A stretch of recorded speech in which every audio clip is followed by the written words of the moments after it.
तो आइए बहस को आगे बढ़ाएं। हमारे साथ कई सारे खास मेहमान जुड़ गए हैं। माननीय आचार्य धर्मेंद्र हमारे साथ जुड़े हुए हैं, हमारे साथ रामविलास वेदांती जी हैं हमारे साथ। एक बार पैनल दिखा दें, फिर हम राम मंदिर की जो नई डिजाइन बनी है वो अपने तमाम दर्शकों को जो दिखाएंगे। मेरे साथ शोएब जमई साहब बैठे हुए हैं, आज टाई के अंदर आए हैं। शोएब जमई साहब, मैं स्वदेशी आप विदेशी, क्या बात है।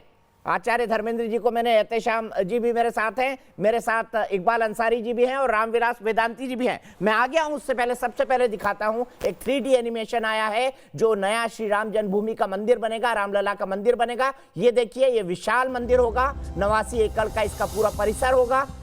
इसमें एक राम कथा कुंज होगा जिसके अंदर मूर्तियों से बताया जाएगा, पुत्रेष्टि यज्ञ से लेकर अयोध्या में राजा राम के राज्य अभिषेक की बात बताई जाएगी। अब यह मंदिर जो है 3 तल का होगा।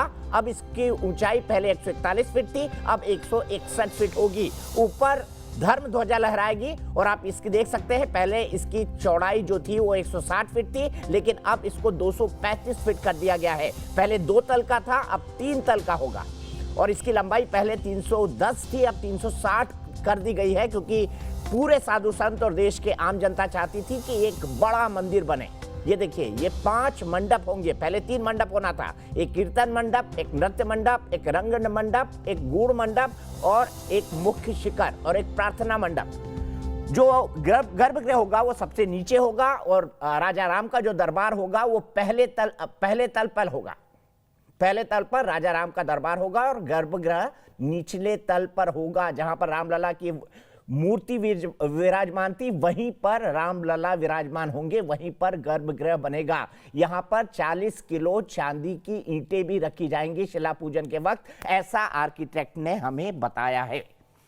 एक बार फिर से बहस की तरफ आते हैं। बहस में हमने एहतेशाम जी से बात की थी, इकबाल अंसारी जी से बात की थी, लेकिन आचार्य धर्मेंद्र जी की बात अधूरी रह गई थी। आचार्य धर्मेंद्र जी, एहतेशाम जी का कहना है, जो कि सुप्रीम कोर्ट के बड़े जाने माने लॉयर हैं, उनका यह भी कहना है और बड़ा साफ साफ कहना है कि उस दिन तो कानून का मखौल उड़ा था। उस दिन भारतीय संविधान की आत्मा एक तरीके से मर गई थी, ये उन्होंने आरोप लगाया है। क्या ऐसा आप लोगों ने कुछ किया था आचार्य जी? आप सबसे अग्रणी नेता थे उस आंदोलन के, ये कहने में मुझे कोई गुरेज नहीं है। जो कुछ भी वहां हुआ उसमें संविधान की या किसी की भी कोई धज्जियां नहीं उड़ाई गई। केवल नासूर का ऑपरेशन हुआ, पूरी तरह से कोई षड्यंत्र नहीं था, कोई साजिश नहीं थी, भक्ति भावना से पूरित सारा का सारा कार्य था। ये बिल्कुल नहीं भूलना चाहिए कि उसके पूर्व वहां पर एक ही परिवार के 2 बेटे बैठी हुई निशस्त्र कार सेवकों के ऊपर मुलायम सिंह ने जलियांवाला बाग को दोहराया और जो खून की नदियां वहां बहाई गईं, उसमें एक ही परिवार के 2 बेटे सहोदर भाई राम कुमार कोठारी, शरद कुमार कोठारी हुतात्मा हुए। इतने बड़े हादसे के बाद भी यदि 6 दिसंबर के दिन ढांचा टूटने के अवसर पर यदि सब कुछ शांति से परिणत हुआ, तो ये तो एक बहुत बड़े आश्चर्य की बात है। यदि वो उत्तेजना होती और सारे के सारे राम भक्त यदि प्रतिक्रिया और प्रतिशोध की भावना से प्रेरित होते, तो पूरे जनपद में मुसलमानों के साथ क्या हुआ होता, ये सोचने का विषय है। लेकिन एक भी मुसलमान को आलपिन से भी कहीं चोट नहीं आई। ये कितने बड़े आश्चर्य की बात है। ठीक है, ये बात वही समझेंगे जिनके हृदय में भक्ति है, भावना है। और मुल्कों की तकदीरों का फैसला, निर्णय सुप्रीम कोर्ट नहीं किया करते। भारत माता का विभाजन सुप्रीम कोर्ट के फैसले के ऊपर नहीं हुआ। विश्वासघात के आधार पर पाकिस्तान बना, पूर्वी पाकिस्तान, पश्चिमी पाकिस्तान। इसलिए 2 अरब वर्ष पुराना हमारा इतिहास, 2 अरब साल पुराना, चुनौती देता हूं मैं, 2 अरब साल पुराना भगवान स्वयंभू मनु का इतिहास, और उस इतिहास की संरचना के लिए और उसको उसी प्रकार की भव्यता देने के लिए तोड़ फोड़ में विश्वास करने वाले, जिनके लिए संग तराशी हराम है, मौसीकी हराम है, इस्लाम की रूह से अगर बात की जाए तो संगीत हराम, चित्रकारी हराम, संगत राशि यानी मूर्तिकारी हराम। बस केवल पेट और पेट के नीचे की वासना को पूरी करने के अलावा और कोई लक्ष्य ठीक है नहीं जिन आचार्य, लोगों का। मैं नहीं चाहता तो जिन कि हम लोगों किसी ने धर्म के अल्लाह ऊपर टिप्पणी करें। मैं सीधे शोएब जमाई के पास जाना चाहता हूं। शोएब जमाई जी, मैं सीधे आपसे जानना चाहता हूं और मेरा सीधा सवाल है, ये सवाल कई बार उठा, बाबर और बाबरी से हिंदुस्तान के मुसलमानों का क्या लेना देना?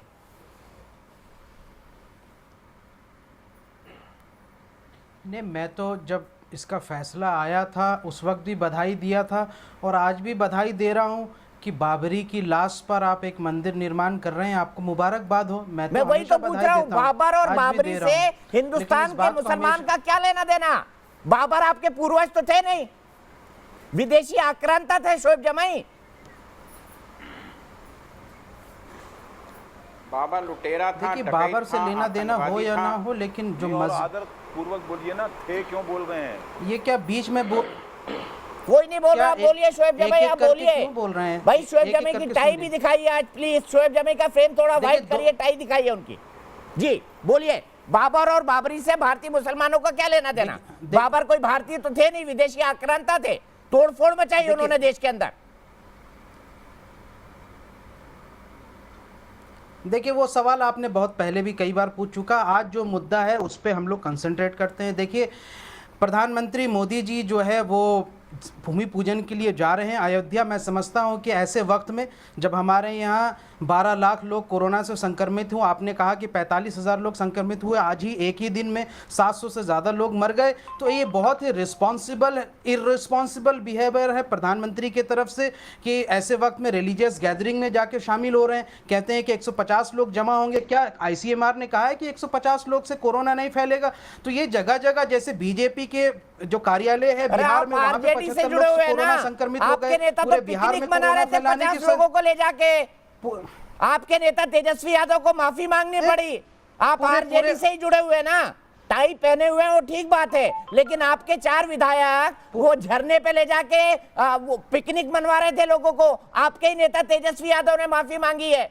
विरोध करने के लिए विरोध किसी बात का उचित नहीं होता। इससे पहले भी 3 बार टाला जा चुका है भूमि पूजन। शोएब जमाई, नहीं, आप भाषण वो देना चाहिए जो लॉजिकल लगे। यहाँ से कि देखिए, जिस तरीके से वहाँ कोरोना भाषण वो देना चाहिए फैलाने जो की लॉजिकल साजिश है लगे। ये, और इस साजिश में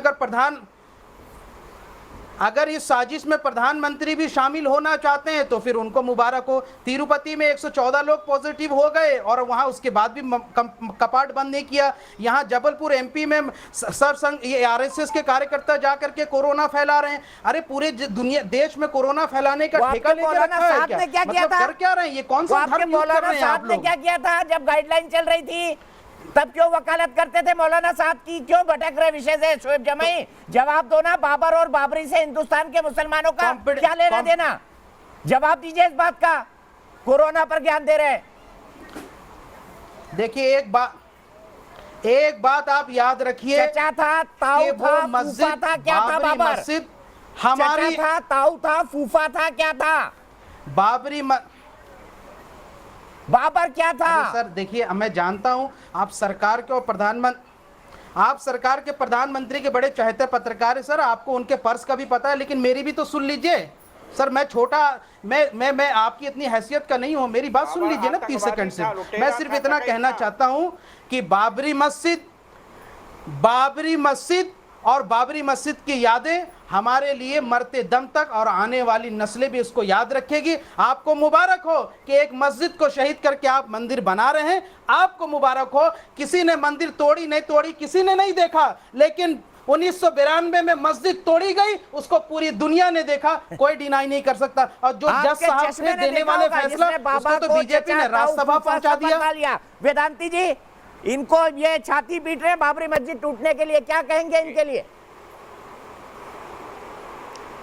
आचार्य धर्मेंद्र भी हाथ उठा रहे हैं। मंदिर का दर्शन नहीं किया होगा।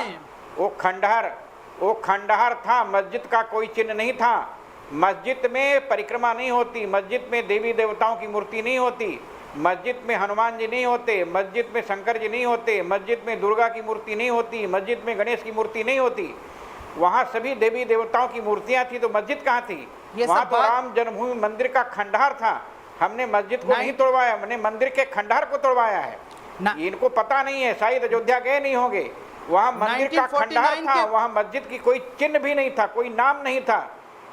आचार्य धर्मेंद्र कुछ कहना चाहते हैं? आचार्य धर्मेंद्र, भगवान राम की पूजा होती थी, कुछ वहाँ देश के अर्चन बंदन सेक्युलर होता लोगों था, को बाबर मस्जिद से का इतना कोई प्यार चिन्ह क्यों नहीं है? था, वहाँ मंदिर का खंडहर था। हमने मंदिर के खंडहर को तोड़वाकर भव्य रामलला मंदिर बनाने का रास्ता साफ किया है।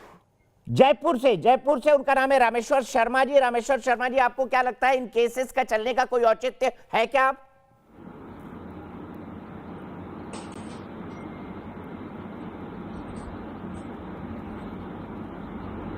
नहीं, अभी मेरे विचार से राम मंदिर मामले में सारे मुकदमे वापस ले लेने चाहिए और अब किसी भी तरह का कोई मुकदमा नहीं रहना चाहिए। ये देश हिंदुओं का देश है, हिंदुस्तान, और मेरे विचार में जब इतने सुप्रीम कोर्ट ने एक बड़ा फैसला दे दिया है और उस फैसले के बाद अब किसी भी तरह का कोई वाद विवाद इस बारे में नहीं होना चाहिए। देश के लोगों की भावनाओं का सम्मान करना चाहिए और राम मंदिर बड़े विशाल और भव्य तरीके से बनाना चाहिए। ठीक है, सीधे चलता हूं मौलाना साजिद रशीदी जी के पास। मौलाना साहब, बड़ा सीधी सी बात है, देश के कई लोग, एक बड़े तबके से मांग हो रही है कि इन केसेस का कोई औचित्य नहीं बनता। खुद इकबाल अंसारी साहब भी यही कह रहे हैं जो इस मामले के पक्षकार रहे हैं। आपका क्या मत है, क्या केस बनता है या नहीं बनता?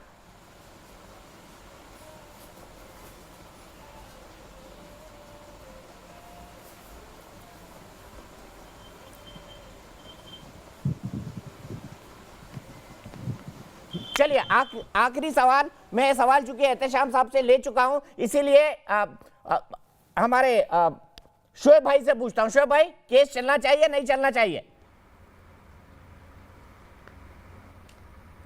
नहीं, देखिए, केस तो आप सारी चीजें खत्म हो गई। मैंने कहा ना कि आपको मुबारक हो, सारी चीजें मुबारक हो, लेकिन इस बात को जरूर याद रखिएगा और ये बोझ लेके पूरी जिंदगी और चलना चाहे तो चलिएगा कि कैसे आपने मस्जिद को शहीद कर करके मुसलमानों को ठेस पहुंचा के मंदिर बना रहे हैं। ये आपको बोझ लेके जिंदगी भर चलना पड़ेगा। बस ये चलने के लिए आप तैयार हैं तो सारी चीजें आप कीजिए। मैं तो कह रहा हूं कि आपको आजादी है। अभी ये कब्र खोदने की बात कर रहे थे, मैं इसलिए चिंता में रहता हूं कि हम 25 करोड़ मुसलमानों का होगा क्या। खुलेआम कब्र खोद के मारने की धमकी दी जा रही है। मैं इसलिए परेशान होता कि हमारी बहू बेटियों का इज्जत का क्या होगा, हम लोगों का क्या होगा। मेलोड्रामा मत करिए। मैंने रोक दिया उनको, काट दिया उनको, हटा दिया डिबेट से। मुझे चिंता है सर। और क्या चाहिए? और कुछ चाहिए? वैसे एक बात बता दूं, मैं कह रहा हूं कि आप टाई में बड़े हैंडसम लग रहे हैं। मैं आपको शुक्रगुजार हूं। मैं टाई में बड़े हैंडसम लग रहे हैं। बहुत बहुत शुक्रिया। लेकिन मैं आपको याद भी दिलाना चाहता हूं, हमारे मोहम्मद अली जिन्ना साहब भी टाई ही पहना करते थे। टाई कोट उनका फेवरेट था। नहीं, मैं तो देश को जोड़ना चाहता हूं और मैं चाहता हूं कि कभी इस देश का प्रधानमंत्री मुसलमान बने, मुझे बहुत खुशी होगी। और हम हिंदुस्तान में ही जिंदा हूं, यहाँ पैदा हुए, यहीं मरेंगे। कम आपने माना तो मोहम्मद अली जिन्ना ने इस देश को तोड़ा है। कम से कम आपने माना तो मोहम्मद अली जिन्ना ने इस देश को तोड़ा है। बिल्कुल, मोहम्मद अली जिन्ना गद्दार था। जितना ही पाकिस्तान और हिंदुस्तान के बंटवारा सबसे खराब इतिहास था हमारे देश का, उतना ही 1992 का मस्जिद को शहीद करना। अलीगढ़ यूनिवर्सिटी से फोटो हटाने के लिए आंदोलन करेंगे शोएब जमाई? बिल्कुल, चलिए एक आंदोलन शुरू करते हैं। आपके राष्ट्रीय चैनल पर यह कहता हूं साफ तौर पर, बिल्कुल करते हैं। मोहम्मद अली जिन्ना की फोटो होनी ही नहीं चाहिए, किसी भी पाकिस्तानी की यहां से यहां नहीं होनी चाहिए इस देश में। अरे हमारे यहाँ कलाम की होनी चाहिए, अब्दुल हमीद की होनी चाहिए। ठीक है, पोल रिजल्ट मैं देखता हूं किस दिन शोएब जमाई आंदोलन करते हैं, जिस दिन वो कहें कि अलीगढ़ यूनिवर्सिटी से फोटो हटाई जाए।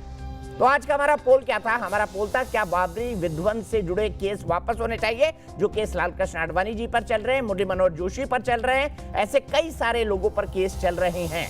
आज उमा भारती ने बताया कि कैसे भारतीय जनता पार्टी चाहती थी कि उस ढांचे को उठाकर कहीं अलग रख दिया जाए, क्योंकि उस तरह की टेक्निक सब 1992 में अवेलेबल थी। अब पूरा देश 86% लोग, कम से कम हमारे इस पोल के जो लोग हमारे साथ SMS में जुड़े हैं, वो कमोबेश यही बात चाहते हैं। फिलहाल के लिए एक ब्रेक, लेकिन न्यूज़ नेशन एक ऐसा चैनल है जहां पर खबरों का सिलसिला कभी नहीं थमता।